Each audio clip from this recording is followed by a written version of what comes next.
64,000 is the median number of words per book. Average person reads about 200 words per minute. Simple math will tell us that is one book in 320 minutes. To accomplish this in 7 days, numbers say you would have to read for 45 minutes a day.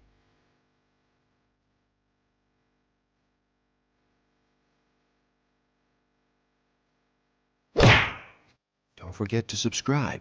Hit that notification button, like, comment, and share. Enjoy. Hello, and happy day. How does slowing down sound to you today? Would you like to reduce the noise for just a bit? Are you ready to make a choice and decide to listen? My name is Igor SF Walker.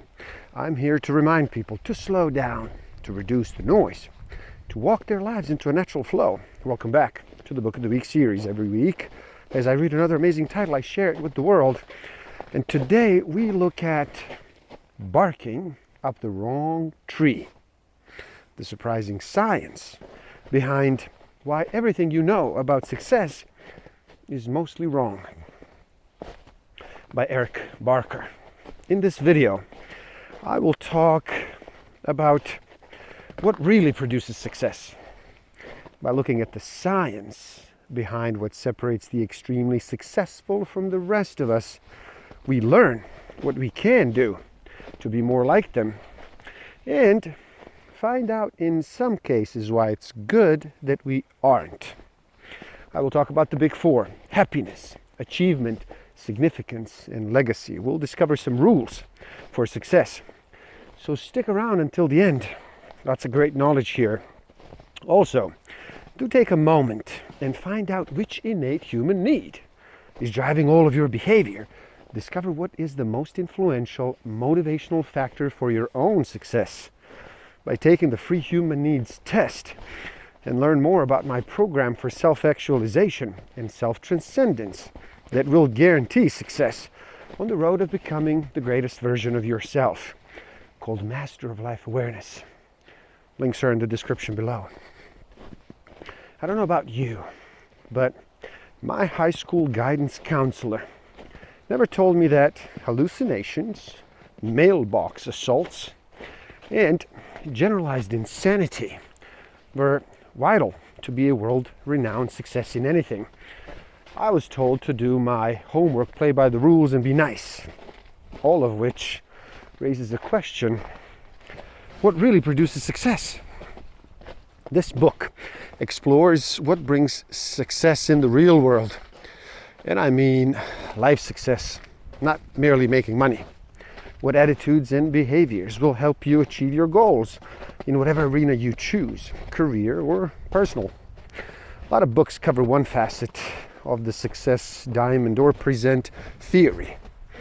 Without anything actionable, we're going to look at what works and then learn steps you can use to get where you want to go. What defines success for you? Well, that is up to you. We'll see how confidence can push us past what we think we are capable of, but how that needs to be balanced with a grounded view of the challenges ahead. We'll learn how the emerging science of mental contrasting can help us determine when to go all in and when to think twice. Most important, we'll look at the new research that shows why the entire confidence paradigm might be a problematic one at its core. When are our weaknesses actually strengths? Is it better to be an outlier in both handicaps and superpowers? Or do we live better lives at the middle of the bell curve? We're generally encouraged to play it safe, but is doing the normal prescribed right thing and not risking the ups and downs of extremes the path to success or to mediocrity? Do me a favor, and in the comments below, write down what do you see as your own strengths and your own weaknesses. The same traits that make people a nightmare to deal with can also make the people who change the world. 58 members of the Forbes 400 either avoided college or ditched it partway through. These 58, almost 15% of the total, have an average net worth of 4.8 billion. This is 167% greater than the average net worth of the 400, which is 1.8 billion. It's more than twice the average net worth of those 400 members who attended Ivy League colleges. How do I use all this information to be more successful in life? First, know thyself. If you bring forth what is within you, what you bring forth will save you. If you do not bring forth what is within you, what you do not bring forth will destroy you. And knowing yourself, in terms of achieving what you want in life, means being aware of your strengths. Second piece of advice, pick the right pond. The unfiltered leaders who are amazingly successful in one situation will be catastrophic failures in others, in almost all cases. It's way too easy to think, I've always succeeded. I am successful because I am a success, because it's about me. And therefore I will succeed in this new environment. Wrong. You were successful because you happened to be in an environment where your biases and your predispositions and talents and abilities all happen to align neatly with those things that would produce success in that environment. Serious question we all wonder about. Do people who cheat and break the rules succeed more often? Is the world fair? Can good people get ahead, or are they doomed to be suckers? Do nice guys really finish last? The answers aren't all peaches and cream, but that doesn't mean there isn't plenty of good news to give us hope. The lesson from cases of people, both keeping and losing their jobs, is that as long as you keep your boss or your boss is happy, performance really does not matter that much. And by contrast, if you upset them, performance won't save you. We start to see cheating as an acceptable social form. It is a concept we can all relate to. After all, do you really drive under the speed limit all the time? Why not? Well, it's like the old joke about ethics. There are 3 categories: right, wrong, and everybody does it. Once we see others getting away with something, we assume it's okay. Nobody wants to be the sucker who plays by the rules when no one else does. Matchers, people who try to keep an even balance of give and take. And takers, people who selfishly always try to get more and more and give less. End up in the middle. Givers are found at the very top and at the very bottom. Studies show that the majority of productive engineers, students with the highest grades, the salespeople who brought in the most revenue, were all givers. When you think about it, it makes intuitive sense. We all know a martyr who goes out of their way to help others and yet fails to meet their own needs or ends up exploited by the takers. We also know someone everyone loves because they're so helpful, and they succeed because everyone appreciates and feels in debt to them. Do me a favor, and in the comments below, write down, how do you see yourself most of the time? A giver, a matcher, or a taker? Don't worry about how well the other side is doing. Worry about how well you are doing. Do not be the first to defect. Not only is the reciprocity one of the key elements of being influential in winning favors with others, but it's also essential that you go first. Matchers wait and miss too many opportunities, and takers take short-term gains for long-term losses. Remember, all the big winners were nice, and all the big losers started off betraying. Reciprocate both cooperation and defection. Don't be too clever. You cooperate with me, I cooperate with you. You betray me, I betray you. It's that simple. Getting too clever muddies the water, and the other person can quickly become very skeptical of you. So here are some rules. Rule number 1, pick the right pond. When you take a job, take a long look at the people you are going to be working with, because the odds are you are going to become like them. They're not going to become like you. You can't change them. If it doesn't fit who you are, it's not going to work. Rule number 2, cooperate first. Rule number 3, being selfless isn't saintly, it's actually silly. Rule number 4, work hard and make sure it gets noticed. Rule number 5, think long term and make others think long term. And rule number 6, forgive. They'll always have a reason why you are wrong and they are right. Confabulation. They're not trying to trick you. They're not even aware they're incorrect.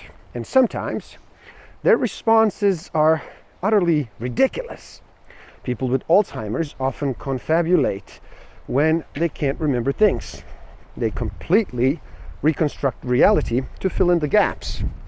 Their minds just make stuff up in order to create logic retroactively. What they rarely say is, that's a good point.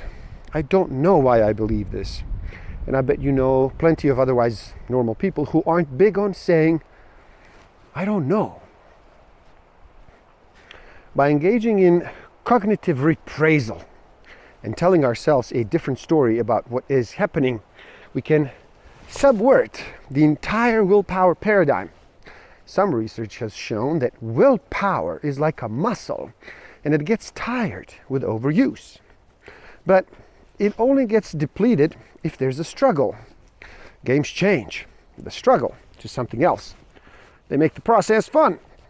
And as research shows, we're able to persist far longer and without the same level of the teeth grinning willpower depletion. You have control in the game. What you do is important. Your actions make a difference. So you know your time is well spent. Research shows that a feeling of control kills stress. Even when you just feel you have control, stress plummets. It's not really about control itself. It's about the feeling of control. We all quit. But we often don't make an explicit, intentional decision to quit. We wait for graduation, for mom to tell us to stop, or we get bored.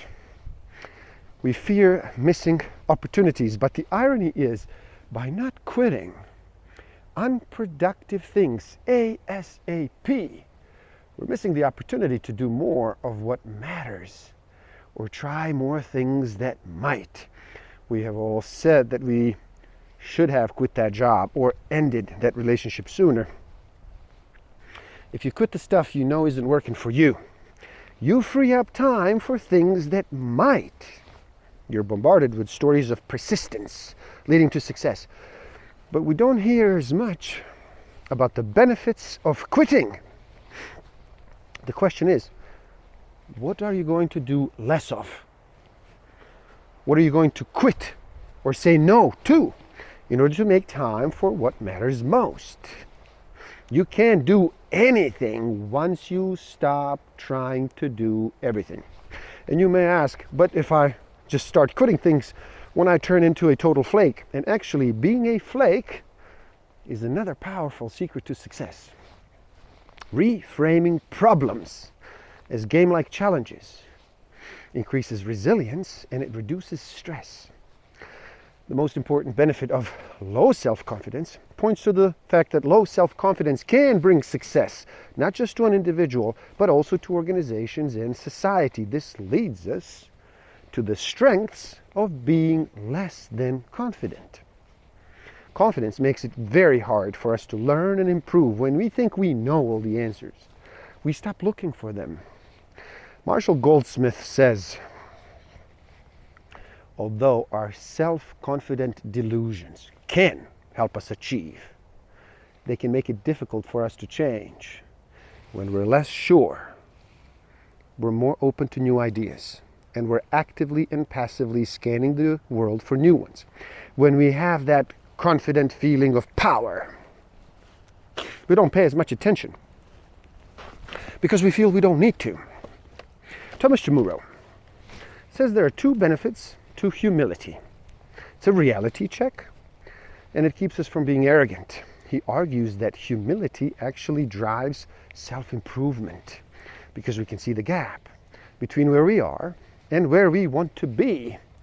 Also, being more competent than people assume we are is much better than not living up to our swagger. To be the very best at anything, you will need to be your harshest critic. And that is almost impossible when your starting point is high self-confidence. Overconfidence makes you feel good, gives you grit, and impresses others, but can also make you an arrogant jerk who alienates people, doesn't improve, and possibly loses everything because of denial. Being less confident gives you the drive and the tools to become an expert and make other people like you, but it doesn't feel so good, and it can send a lousy signal to others about your competence. Kind of sucks, doesn't it? Seems like there's no easy answer. Remember, balance. In the comments below, please tell me, how do you find balance? Self-compassion, compassion for yourself when you fail, means you don't need to be a delusional jerk to succeed, and you don't have to feel incompetent to improve. You get off the yo-yo experience of the absurd expectations and beating yourself up when you don't meet them. You stop lying to yourself that you're so awesome. Instead, you focus on forgiving yourself when you are not. Neuroscience research shows that developing self-compassion leads to feeling compassion for others instead of loss of empathy that comes with overconfidence. Recognize your failures and frustrations without either denying them or seeing them as the end of the world. No rationalizing or melodrama, and then do something about them. Studies show that taking the time to jot down nice thoughts to yourself, how you're a fallible human and how you can see problems without turning them into emotional disasters, made people feel better and increased self-compassion. Believing in yourself is nice. Forgiving yourself is better. Self-compassion beats self-esteem. Success doesn't lead to happiness as often as happiness leads to success. We all have limits. And for a well-rounded life, we need both. A career that suits us as well as supportive loved ones. It's probably true that certain human accomplishment depend on people's neurotic needs for achievement or their lust for money and power. A lot of art comes from a place of being captivated by selfish illusions.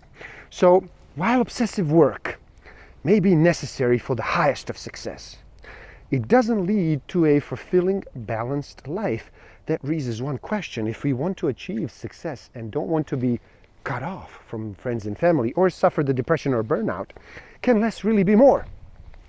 Can we have fun and be successful, or is that just a pipe dream? Sometimes more is not the answer. Sometimes more isn't even possible. Sometimes we need to relax and have fun and maybe act a little crazy too, to be at our best. Author Tony Schwartz says, energy, not time, is the fundamental currency of high performance. It's a qualitative lens instead of a quantitative one. All hours are not created equal. We're not machines. And the time model is a machine model. We love having choices. We hate making choices. Having choices means having possibilities. Making choices means losing possibilities. And having so many choices increases the chances of regret. The work is always a choice. Everything is a trade-off. More time working means less time with your friends, spouse, or your kids. And if you choose wrong, it's your fault, making choices even more stressful. We work harder but feel worse because everything is being judged constantly. Barry Schwartz says we have to become choosers instead of pickers. A picker selects from the options available, leading us into false dichotomies created by the options we see in front of us. But a chooser is thoughtful enough to conclude that perhaps none of the available alternatives are satisfactory, and that if he or she wants the right alternative, he or she might have to create it. Track your time. Note which hours are contributing to which of the big four. Number 1, happiness equals enjoying. Number 2, achievement equals winning. Number 3, significance equals counting to others. And number 4, legacy means extending. Control your context and end the day right and on time. And there you have it. Please do help out. It is easy. Simply like this video so more people can enjoy it. Share it too and spread the word. Leave a comment and share your thoughts. Subscribe to my channel and stay up to date. And the link to this book is in the description below, so buy it and read. Never stop learning, especially learning about yourself and nature. So gift yourself by taking the free human needs test on my website and find out what actually motivates you. What innate human need is driving all of your decisions and your behavior. And if you feel you are ready to improve your self-awareness, social awareness, self-management, and relationship management even further, do check out my Master of Life Awareness program. The links are in the description below. Thank you. Love and respect.